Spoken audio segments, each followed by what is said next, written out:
السلام عليكم أصدقائي القناة ومحبي كرة القدم. نقدم لكم في هذا المقطع موعد مباراة الزمالك وطلائع الجيش، وذلك في إطار مباريات الدوري المصري الممتاز ضمن منافسات الجولة 33. بداية نصلي على سيدنا محمد عليه أفضل الصلاة والسلام، وما تنسوش الاشتراك في القناة وتفعيل زر الجرس ليصلكم كل جديد من مواعيد المباريات العربية والعالمية. فلنبدأ.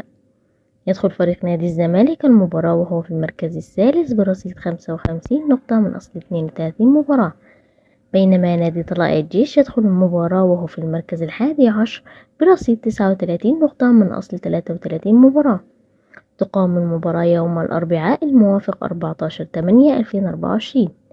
تبدأ المباراة الساعة 5:30 مساء بتوقيت مصر والسعودية والعراق والكويت وسوريا والأردن وفلسطين واليمن، والساعة 6:30 مساء بتوقيت الإمارات وعمان، والساعة 4:30 مساء بتوقيت السودان وليبيا، والساعة 3:30 مساء بتوقيت تونس والجزائر والمغرب. تذاع المباراة على قناة أون تايم سبورت 2. يعلق على المباراة محمد الشاذلي. وفي النهاية ما تنسوش تكتبوا لنا توقعاتكم لنتيجة المباراة. شكرا لكم والسلام عليكم ورحمة الله وبركاته.